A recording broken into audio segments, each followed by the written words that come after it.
स्मरण कर, समझो कि कितना बड़ा पुण्य है। ऐसे कौन ज्ञान यज्ञ में आपको जो है आहुति देने का सौभाग्य प्राप्त हुआ।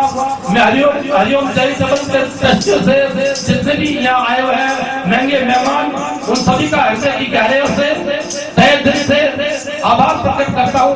मेरी ओर से हंस संप्रदाय के परिवार की ओर से आप सभी को आशीर्वाद देता हूँ और परमात्मा से कामना करता हूँ कि परमात्मा आपको खूब धन लक्ष्मी देवे, खूब समृद्धि देवे, सबका जो है सत्संग में प्रेम रहे। एक बार एक ब्राह्मण देवता एक राजा के पास यात्रा के लिए जाता है, राजा कर्ण के पास में। राजा कर्ण के पास में जाकर के ब्राह्मण देवता ने कहा, महाराज मेरी कन्या बड़ी हो गई है, कन्या दान करना है, मेरे पास में पैसा नहीं है। तो राजा कर्ण जो बैठे थे इस मुद्रा में ऐसे हाथ में जो है उनके 2 लाख का हाथ में पकड़ा था। जैसे ही ब्राह्मण देवता ने याचना किया, राजा ने उठा के हार एकदम ब्राह्मण देवता के हाथ में दे दिया। ब्राह्मण देवता ने हार तो ले लिया, पर राजा से पूछा गया कि राजन आप तो सब नीति के जानकार हैं, दान तो दिया जाता है सीधे हाथ से दिया जाता है, आपने उल्टे हाथ से कैसे दान दे दिया। राजा कर्ण बोलते हैं, बोले ब्राह्मण देवता मैं अपने सांप को यहाँ तक लाता, इस सांप को यहाँ तक लाता, हो सकता है इतने समय मेरे को मिले कि ना मिले, सांस का क्या भरोसा, इस सांप को यहाँ ले जाऊं, मेरी सांस से आपको दान में दूं और मेरी हो सकता है मेरी बुद्धि को बदल जाए। तो कहने का मतलब है एक एक क्षण परमात्मा ने आपको कीमती दिया है। कहता हूँ क्या जादू क्या बजाऊं ढोल, एक श्वास में जाते 3 लोग का मोल, एक श्वास में 3 लोग का मोल जा रहा है। आप तो सत्कर्म जो करते हो बस इसको समझो कि जो किया सो किया। हरबद ईश्वर दास मोल लिया नियासी, करोड़ दाम एक श्वास। अगर हम करोड़ों दाम रखेंगे तो भी एक श्वास हमको वापस मिलने का नहीं है। ऐसा मूल्य रत्न जो हमको मिला है, कैसे संग्राम हाथ में हीरा आया, मेरे जमानो मोल घाल गोपुर में पाया, ऐसा जो मूल्य रत्न आपको मानव तन मिला है, इसका सदुपयोग आप जो कर रहे हैं बहुत खुशी की बात है। और हमेशा के लिए परमात्मा से कामना करता है ऐसा शुभ कर्म आप हमेशा करते रहो, अपने जीवन को करते रहो। महात्मा का सानिध्य बड़ी मुश्किल से मिलता है। मात मिले, पुत्रात मिले, सुख भ्रात मिले, युग सुखदाई, राज मिले, गजबाज मिले, सब साज मिले, मन्नत सिपाही, लोक मिले, विद्यलोक मिले, सुरलोक मिले, जयकूटी जाई, सुंदर और मिले सही सुख, पर संत समागम दुर्लभ भाई।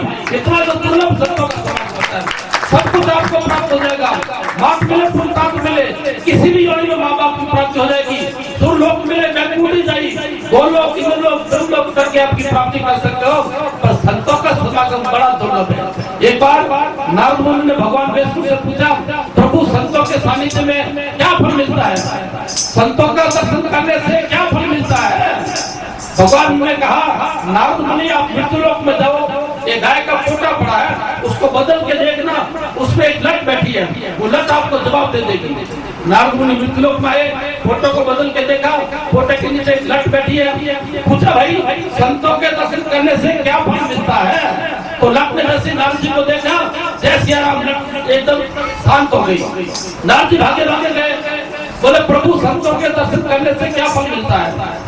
नारद जी ने कहा, भगवान ने कहा नारद आप मृत्युलोक में जाओ, ये गाय का बछड़ा जो है अभी जन्मा है, वो गाय का बछड़ा आपको जवाब देगा कि संतों के दर्शन से क्या फल मिलता है। नारद जी मृत्युलोक में आए, देखा गाय को बछड़ा जन्मा है, बछड़े से पूछा भाई संतों का दर्शन करने से क्या फल मिलता है। वो गाय का बछड़ा नारद जी के दर्शन किए और वो शांत हो गया। नारद जी ने विचार किया, वो छोटे की लट मरी वो तो ठीक है, गाय का बछड़ा हो गया, कितना पाप लगा होगा। भागे भागे दोबारा गए, जाके भगवान से प्रार्थना की, प्रभु संतों का सत्संग करने से, महात्माओं का दर्शन करने से क्या फल मिलता है। भगवान ने कहा नारद मुनि जाओ, फलाने गांव में राजा के एक लड़का जन्मा है, राजकुमार, वो नवजात शिशु आपको जवाब देगा कि संतों के दर्शन करने से क्या फल मिलता है। नारद जी गए, देखा राजा के लड़का जन्मा है। जब नारद जी राजमहल में गए, बहुत सत्कार किया गया, सोने के सिंहासन पे बैठा गया, नारद जी का खूब चरण दिया। पूछे देव से नारद आगा मैं आज के 3 जन्म पहले पोटे की लट जो था, एक टेढ़ी होनी, मैं 3 जन्म पहले पोटे की लट था, इतने टेढ़ी योनि चिड़िया योनि में एक तो बिट्टे की लट, वहां मैंने संतों के दर्शन किए और मैं टेढ़ी योनि एक तो उस गंदी योनि से दर्शन करती मैं उससे छूट तो गया पर लेकिन दोबारा गाय का बछड़ा बना।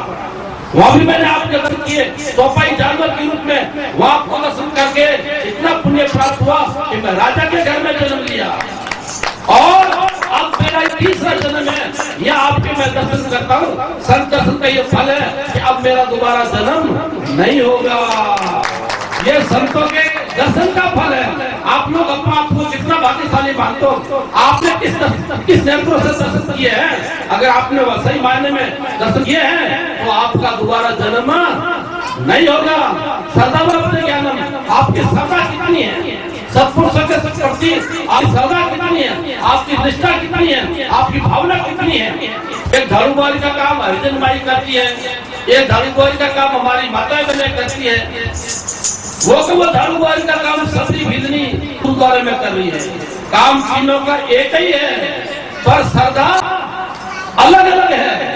अलग अलग सभी जो झाड़ू वाली का काम करती है सभी की श्रद्धा है मेरे यहाँ भगवान आएंगे, और झाड़ू वाली करते करते भगवान को बोला गया तो श्रद्धा अलग अलग है। आप सब जितने लोग पधारे हैं आपने अपना अमूल्य समय दिया, इसके लिए बहुत बहुत आप सभी का आभार। मैं स्वामी दयाराम जी महाराज का भी हृदय से आभार प्रकट करता हूँ। उनकी असीम कृपा से आप सभी के दर्शन किए, आप सभी का जो दर्शन करके मैं भी अपना आपको धन्यवाद मानता हूँ। और दोबारा सत्संग का मौका में शाम को सत्संग होगा ही होगा। बहुत महात्मा पधारे हुए, खूब दूर दराज से महात्मा आए हैं, खूब बड़ा सत्संग होगा। बहुत महात्मा विद्वान सब पधारे हैं, तो आप ऐसा मौका पूरा मत करना। ये बड़ा उत्तम पुण्य जो मिला आपको, उत्तम अवसर जो मिला है। एक बार छावनी मंडी का दरबार अपने गुरुदेव भी गया, उसने कहा जो जाकर के विश्राम किया, बोले प्रभु कर्मों के चलना था कि कर्मों का भोग सबको भोगना पड़ता है। राजा ने जो है पूछा गुरु से, गुरु मैं इतनी दूर से आया हूँ, इतना खर्च किया है, करोड़ों का खर्च किया। राजा जब आता है तो हाथी घोड़ा लश्कर फौज पलटन सब साथ में चलती है, करोड़ों का दर्शन खर्च करके गुरु जी के दर्शन लिए आया हूँ, क्या मेरे को मेरा कर्म का भोग भोगना पड़ेगा या कुछ माफ होगा? गुरु जी ने कहा राजन आज की रात विश्राम करो, कल तुम्हें इस बात का जवाब सपने में मिल जाएगा। रात भर राजा ने विश्राम किया तो सपने में क्या देखता है कि 100 जन्म तक जंजाल की ओर होगा और बहुत गरीबी, बहुत दुर्दशा, इतना भयंकर कष्ट पीड़ा, खाने को कपड़ा रोटा पानी नहीं, पीने को पानी नहीं, पहनने को कपड़ा नहीं, रहने को मकान नहीं, इतनी दुर्दशा राजा की, इतनी दुर्दशा। और सपना जैसे आप सुनी वो गुरु दरबार में पलंग पर सोया है, सुबह राजा से गुरु जी से पूछा प्रभु ये क्या सपना देखा मैंने? बोले क्या देखा भाई? मैं 100 साल तक चंडाल बने हो रहा और बहुत दुर्दशा देखी, बहुत कष्ट पाया, इतना कष्ट पाया कि कहने की सीमा नहीं। गुरु जी ने कहा राजन तुम्हारे हाथ में ऐसी भी रेख है कि तुमको 100 साल तक चंडाल की ओर भोगना था, पर तुम गुरुद्वारे में आए तो केवल मात्र वो सपने में भोग के बिताएगी तुम्हारी 100 साल की। संतों का दर्शन किया, सत्संग किया, गुरु महाराज के आए दर्शन किया, उसका फल ये मिला कि आपको 100 साल तक चंडाल के घर जन्म नहीं लेना पड़ेगा, केवल मात्र सपना भोग करके बिता दिया गया। ये संतों की सत्संग का फल है। आप लोग समझो कि आपने कितना पुण्य कमाया होगा। सबसे बड़ा पुण्य, लास्ट में एक और बात कह देता हूँ, आप सभी का समय ठीक हो गया है। हमको भजन कैसे करना है, क्या करना है, मैं उद्देश्य क्या है, आप जो कुछ भी करो, जो कुछ भी जो आपको जो धंधा वेणुगोपाल बेटी कसी वगैरह वगैरह जो है वो सब परमात्मा की कृपा मान करके रहो। आप महल में रहते हो लेकिन झोपड़ी वाले से भी द्वेष नहीं करो, वो भी हमारा भाई समझो तो झोपड़ी में रहता है।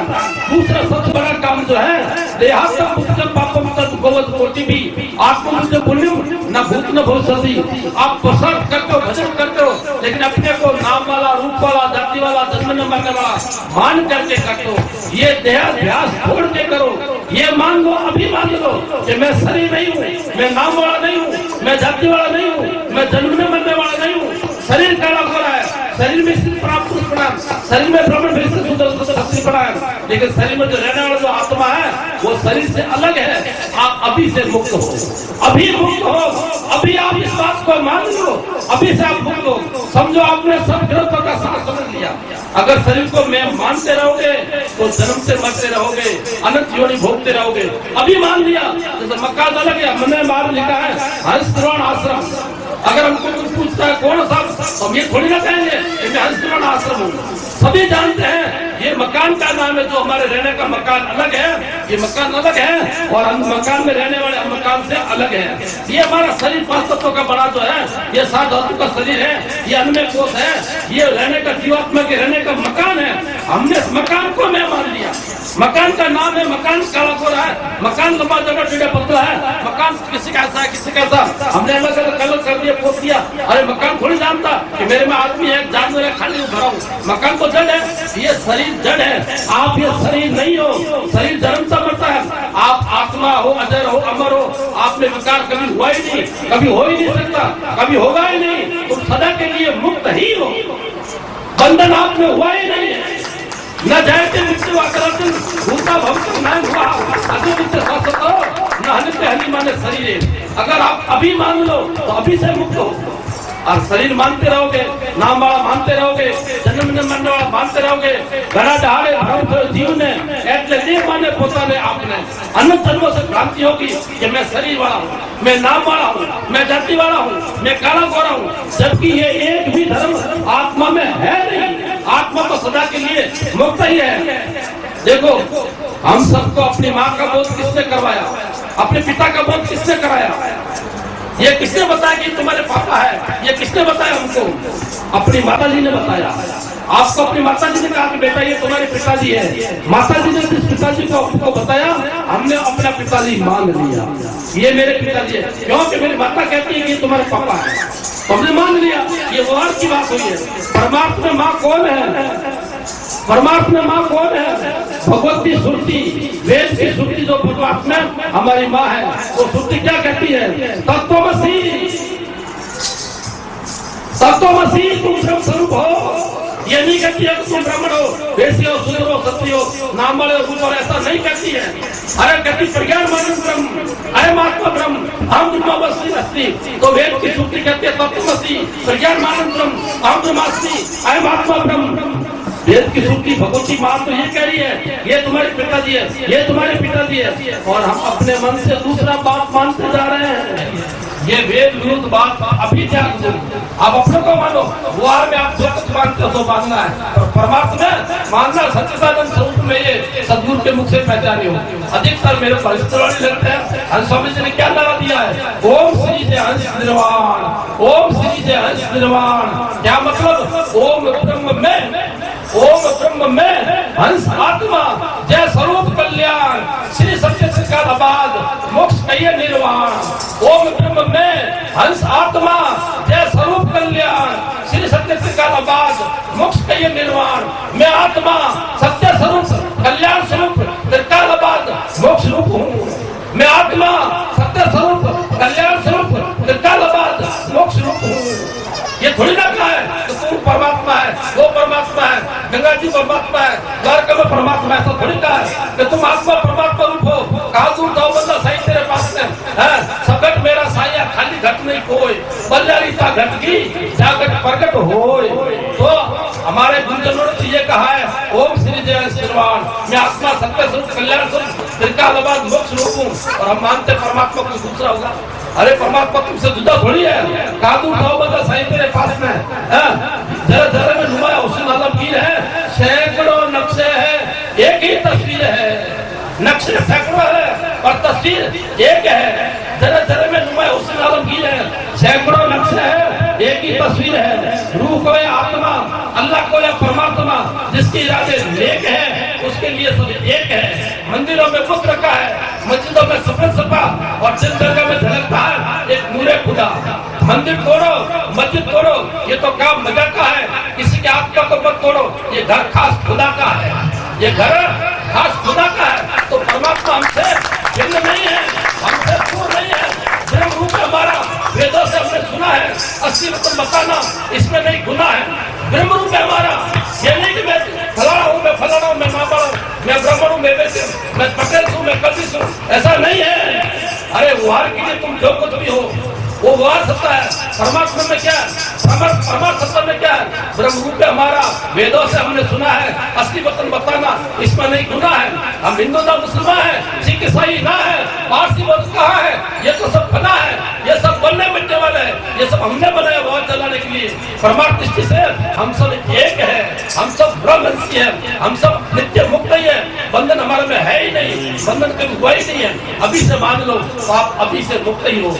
आपने मेरी वाणी को सुना, इसलिए आप सभी को धन्यवाद, बहुत धन्यवाद। आप सभी का आभार प्रकट करते हुए अपनी वाणी को विराम दूंगा। आपको सत्संग होगी, आप सभी लोग जो है बजा लेंगे, प्रेम से सत्संग सुनेंगे और वेदांत का विषय चलेगा, ब्रह्म विद्या का पान होगा, क्योंकि सभी आप लोग ब्रह्म विद्या के पात्र हैं, सभी ब्रह्म विद्या के अधिकारी हैं। शेरनी का दूध सोने के पात्र में ठहरता है, आपके बर्तन में शेरनी का दूध नहीं ठहरता। तो ब्रह्म विद्या का अधिकारी हर कोई नहीं होता है, कर्म और उपासना कर लेगा। ब्रह्म ज्ञान को उपासक का हर कोई नहीं बनता।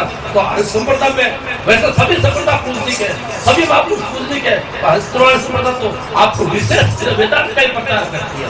नारायण सत्या ओम श्री जय हंस निर्वाण, ओम श्री जय हंस निर्वाण। मैं आत्मा सत्य स्वरूप कल्याण स्वरूप सरकार ओम ब्रह्म में हंस आत्मा जय स्वरूप।